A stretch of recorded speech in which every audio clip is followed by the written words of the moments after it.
I am Nicole, 29 years old, and the youngest daughter in my family. 6 years ago, I gave up my teaching job in New York City to move back home to Atlanta and care for my aging mother after Dad died. Today is her birthday, and I put everything into making it perfect. But during the toast at the family party, my sister stood up with a smug grin and announced right in front of everyone, "Pack your bags, loser. This house is going up for sale." The room exploded in cheers. My parents looked at me like I was trash and raised their glasses to toast the news. My heart pounded as I stepped outside and made one quick phone call. 10 minutes later, the screaming started inside.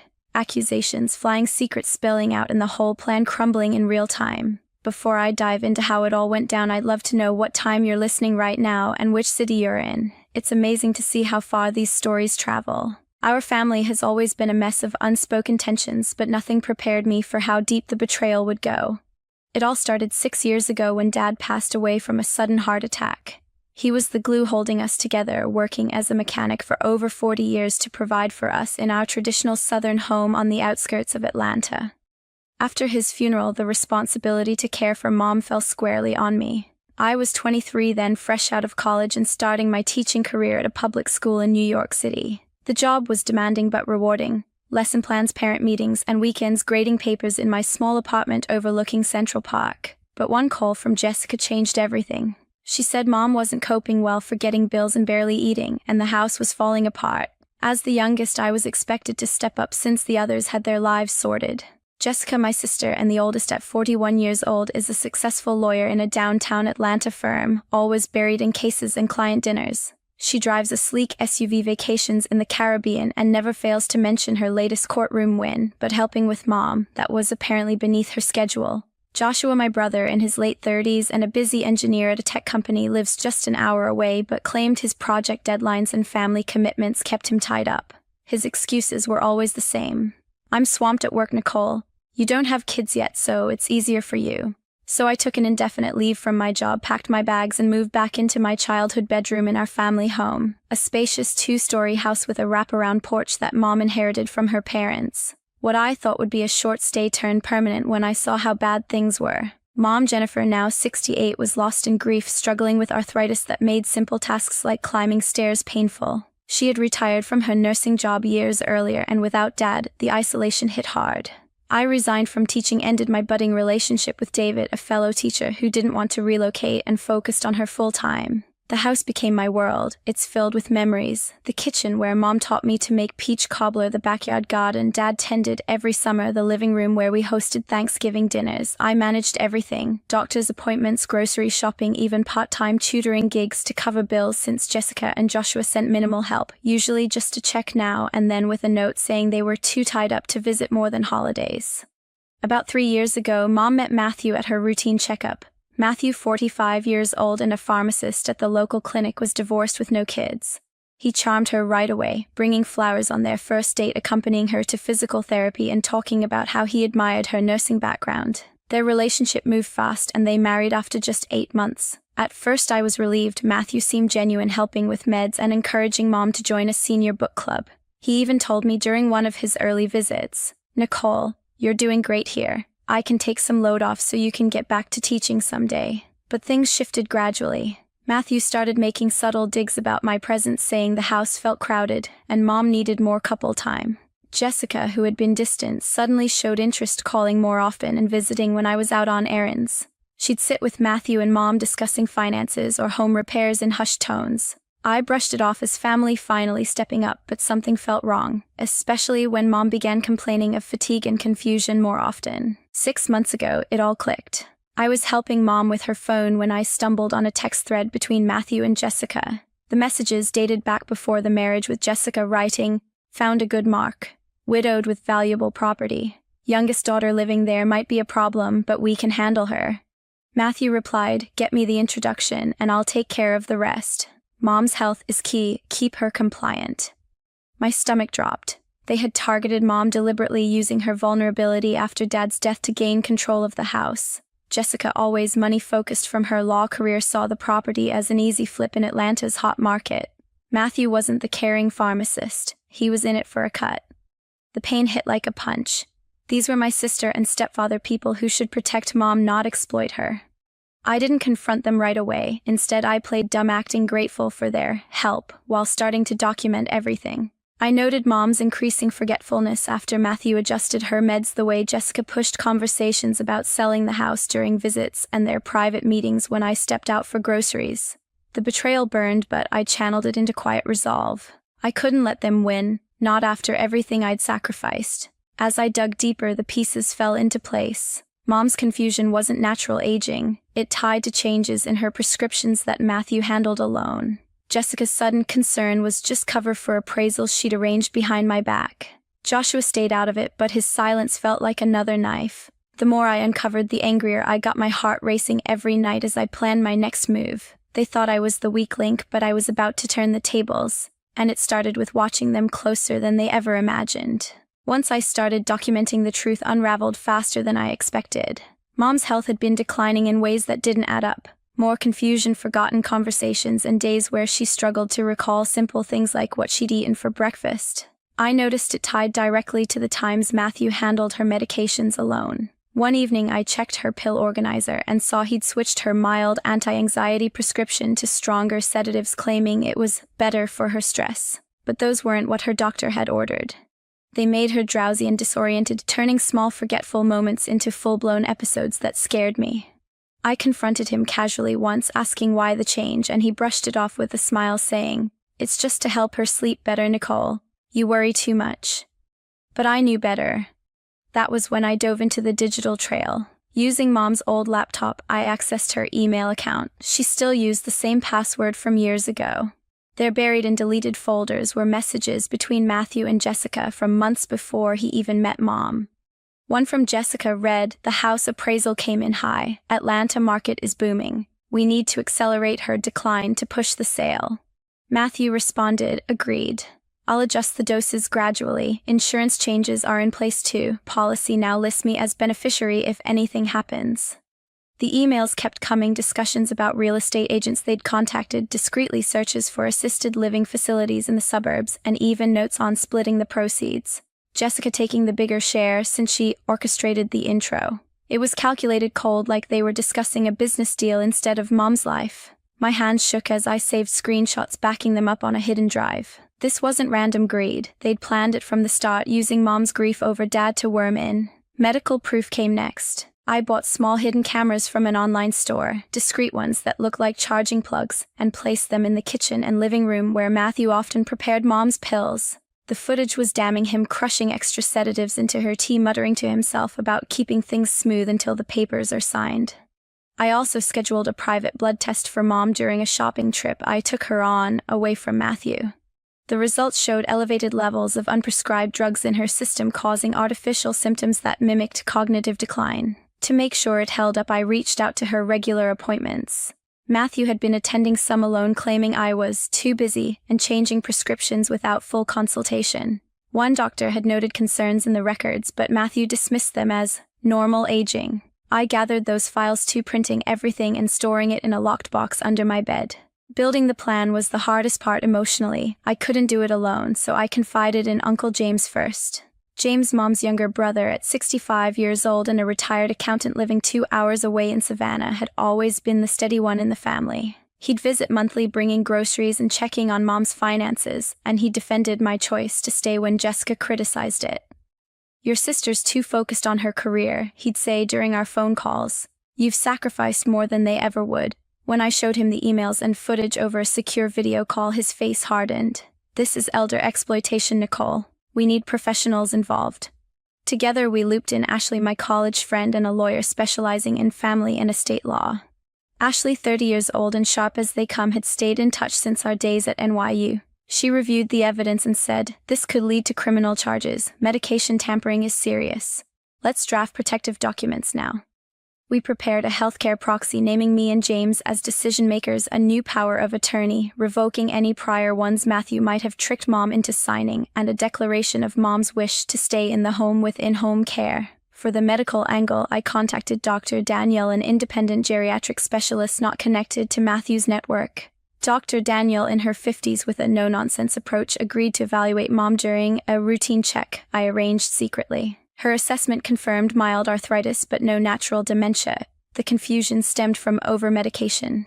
With proper adjustments, she'll improve quickly, she told me. The trap centered on Mom's upcoming birthday party. I'd plan it as usual, inviting family and neighbors, but with hidden elements. I'd invite Dr. Daniel as a surprise guest to witness any announcements, set up additional recording devices in the dining room, and have the legal docs ready for immediate action. James would drive up early, and I coordinated with Detective Martinez, a former classmate from high school, now in Atlanta PD's fraud unit. Martinez, 32 and dedicated to elder cases, reviewed my files and said, if they make a move at the party, we can act fast with a warrant. The emotional toll was brutal. Nights I'd lie awake torn between loving Mom enough to fight and the pain of seeing my own sister plot against her. Jessica had been my role model growing up, the ambitious one who made partner young, but now she felt like a stranger. Matthew's fake concern during dinners made my skin crawl. Joshua's neutrality stung too. When I hinted at issues, he said, "You're overreacting, Nicole. Matthew's good for Mom." But I pushed through, organizing the evidence into folders, rehearsing what I'd say. The anger fueled me. They thought Mom was an easy target, but they underestimated me. As the party neared, I felt a mix of dread and determination. Everything was in place. The emails, printed footage, backed up docs signed during one of Mom's clearer days. James promised to arrive with backup if needed, and Ashley had emergency filings ready. The struggle inside me peaked. Protecting Mom meant destroying parts of our family, but letting them win wasn't an option. My pulse raced thinking about the confrontation. It was time to expose them, and I was ready for the fallout. Planning Mom's 68th birthday party was my cover, and I played it perfectly. I acted like nothing was wrong, smiling through gritted teeth as I coordinated every detail to make it a day she'd love. I spent weeks preparing her favorite southern dishes, fried chicken, collard greens, and cornbread from her own recipe cards yellowed from years of use. I practiced the cornbread twice to get the texture just right, like she taught me when I was a kid. The dining room table was set with her best china reserved for special occasions, and I hung fairy lights across the porch to give our Atlanta home that warm, nostalgic glow. I even tracked down a bottle of sweet tea moonshine from a local distillery, a nod to Mom's love for Georgia traditions, to serve as a surprise during the toast. But beneath the cheerful facade, I was setting the stage for a showdown. Jessica and Matthew thought they had the upper hand, and I let them believe it. Their confidence grew as the party neared. Matthew upped Mom's sedative doses the week before, saying it was to keep her calm for the big day. I caught him slipping an extra pill into her morning tea, his back turned as he stirred it in the kitchen. Jessica, meanwhile, was bolder, bringing over a stack of real estate documents during one of her visits. She left them on the counter, assuming I wouldn't notice, glossy brochures for assisted living facilities with names like Serenity Pines and Golden Horizons. She even joked with Matthew in front of me, "Mom'll love the spa days at these places, right?" I forced a laugh, my stomach churning, but I didn't tip my hand. My first move was to undo Matthew's tampering. 3 days before the party, I swapped Mom's pills back to her original prescriptions, the ones Dr. Danielle had confirmed were safe. I did it discreetly, replacing the sedatives when Matthew was at work. By the second day, Mom's eyes were brighter, her conversations sharper. She asked me about the party plans with a clarity I hadn't seen in months, saying, "Nicole, you're working too hard for this old lady." I hugged her, hiding my relief. If she was alert for the party, their plan would crumble faster. To keep them off guard, I planted a fake brochure for a condo in downtown Atlanta among their papers, one I'd mocked up on my laptop to look real. It listed a price far below our home's value, suggesting I was clueless about the market and planning to move out soon. Matthew took the bait, smirking when he saw it and saying, "Smart move, Nicole. You'll need a place once we get things settled." Jessica nodded, her eyes gleaming with smug satisfaction. Their overconfidence was exactly what I needed. They thought I was out of the game. I finalized the guest list with precision. Alongside family, I invited our neighbors Danielle and Christopher, a couple in their 60s who'd known Mom since I was in diapers. They'd noticed her recent confusion and asked me privately if something was wrong, so I trusted they'd back me up if things got heated. I also confirmed with Dr. Danielle, who agreed to attend as a family friend to observe Mom's condition in real time. Uncle James would arrive early, parking nearby to stay out of sight until needed. Detective Martinez, my high school friend now with Atlanta PD, was on standby, with a warrant based on the evidence I'd shared: texts, emails, and footage of Matthew's medication tampering. The night before the party, I couldn't sleep. I sat in my room finalizing a video confession I'd recorded on my phone detailing the 6 months of investigation, the emails, the footage, the blood tests. I uploaded it to a secure cloud drive and set an email to auto-send to Ashley, my lawyer friend, in case anything went wrong. The weight of what I was about to do hit hard. Exposing Jessica and Matthew meant tearing apart what was left of our family, but letting them steal Mom's home, her sanctuary filled with memories of Dad's laughter and her garden, wasn't an option. I gripped the edge of my bed, my heart heavy but resolute. The morning of the party, the house buzzed with last-minute prep. I arranged fresh flowers from Mom's garden on the tables, their scent filling the air. Mom came downstairs in a new green dress I'd bought her, looking more like herself than she had in months. "You're spoiling me, Nicole," she said, smiling, and for a moment I could almost forget the storm coming. Matthew, in a pressed shirt, played the doting husband, adjusting her shawl and calling her darling for show. His act made my skin crawl, but I kept my cool, offering him coffee like nothing was amiss. Jessica arrived early, her designer purse slung over her shoulder, and made a show of helping with the food. "This is going to be perfect for Mom," she said, her tone dripping with fake warmth. But I caught her and Matthew exchanging a glance when they thought I wasn't looking. A quick nod like they were finalizing something. Then Matthew pulled me aside, his voice low. "Nicole, after today, we're finally getting rid of this burden. Mom deserves better than this old house, don't you think?" I nodded vaguely, my pulse spiking. Burden. He meant me. And Mom's independence. Right before guests arrived, Jessica made a comment that nearly broke my composure. "Assisted living will be a fresh start for Mom," she said, flipping through her phone, probably checking real estate listings. "You'll have your life back too, Nicole."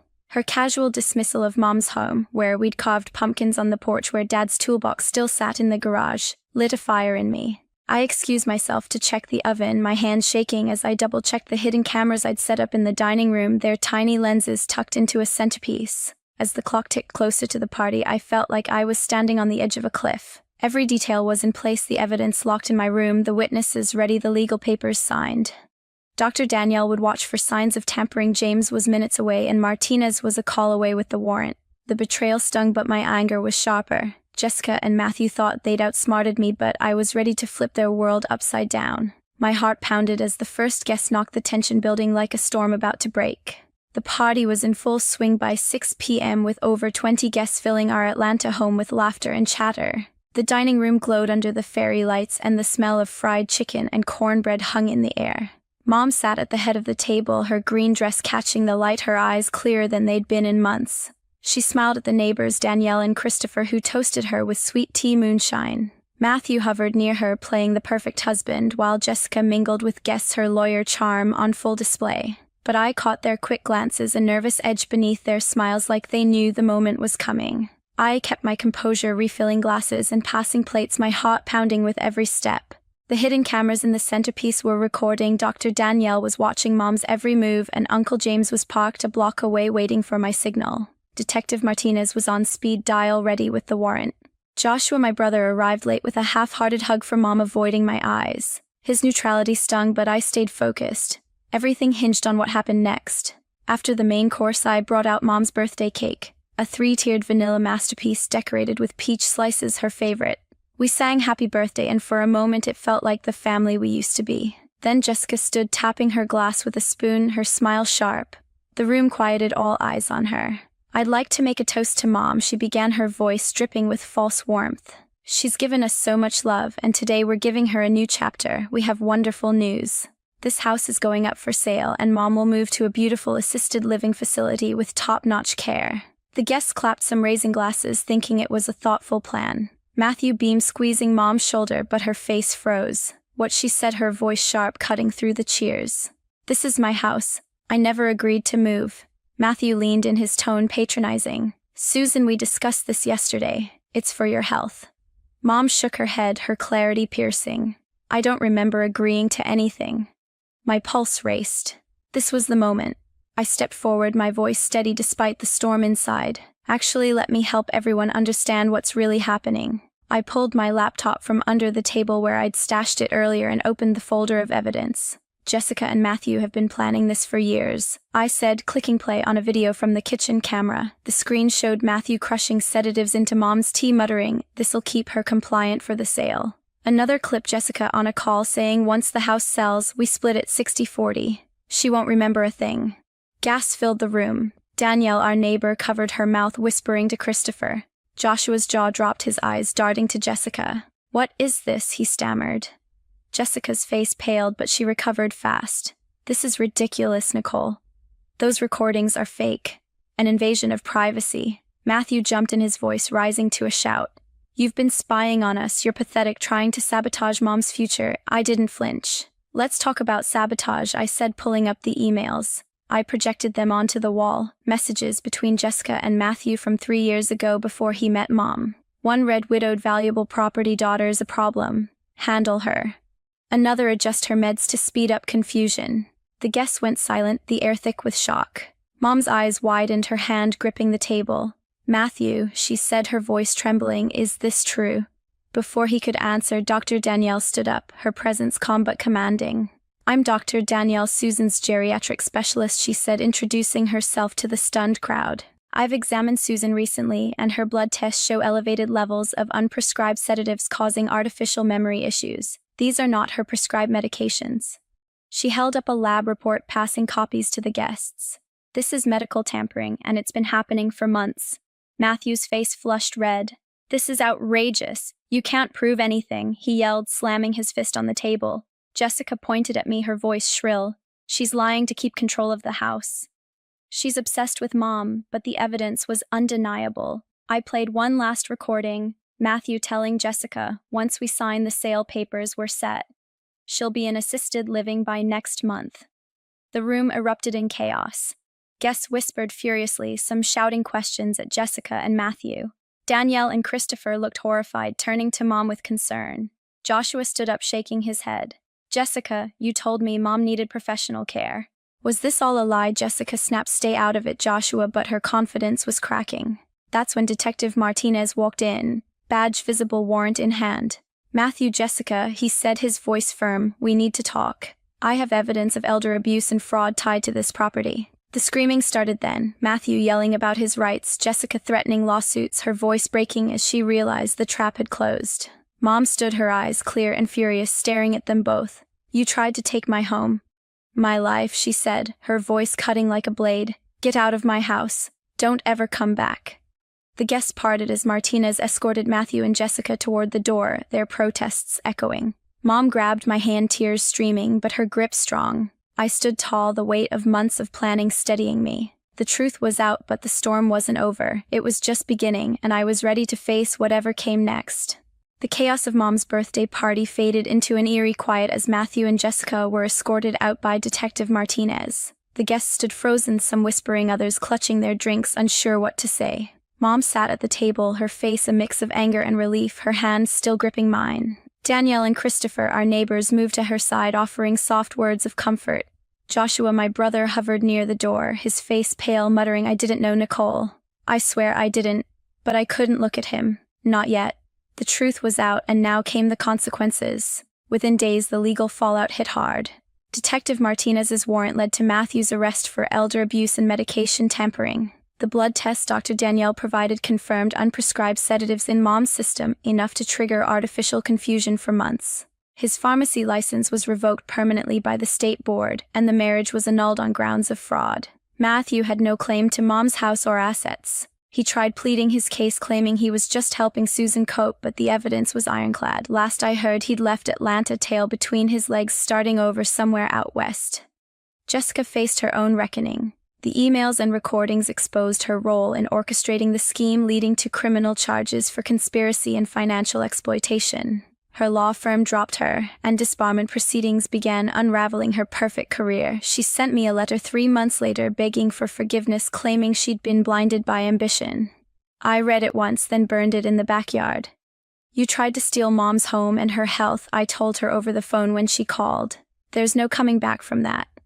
I hung up and blocked her number. That was the last we spoke. Joshua was different. He'd stayed out of the plan, but his silence had enabled it. After seeing the evidence, he apologized, tears in his eyes, saying he should have questioned Jessica's stories about Mom's decline. I listened but kept my distance. You chose to look away, Joshua, I said. That's not family. He moved back to his life, and we haven't spoken since. The betrayal cut too deep for reconciliation. Not now, maybe never. Uncle James stepped up, helping secure restraining orders against Matthew and Jessica to keep them away from Mom in the house. He also worked with Ashley, my lawyer friend, to return every cent of the gifts Matthew had siphoned from Mom's accounts under the guise of household expenses.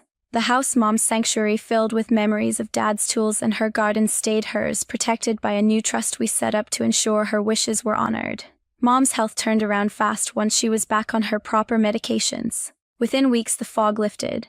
No more forgotten conversations or dazed looks. She started gardening again, planting roses where Dad used to grow vegetables. I thought I was losing my mind, Nicole, she told me one morning over coffee. You saved my life. Her words hit hard, and I hugged her, feeling the weight of 6 years of sacrifice finally ease. She pushed me to reclaim my own life, saying, "You gave up so much for me. It's time you live for you."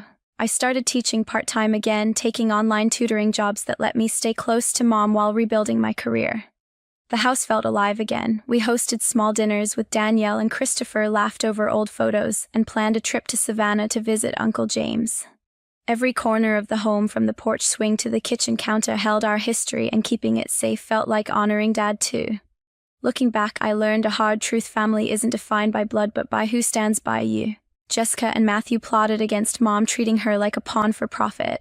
Joshua's inaction was its own kind of betrayal, but Mom, James, and I rebuilt something stronger, a bond rooted in trust and vigilance. If I hadn't trusted my instincts, documented every red flag, and acted despite the pain, we'd have lost everything.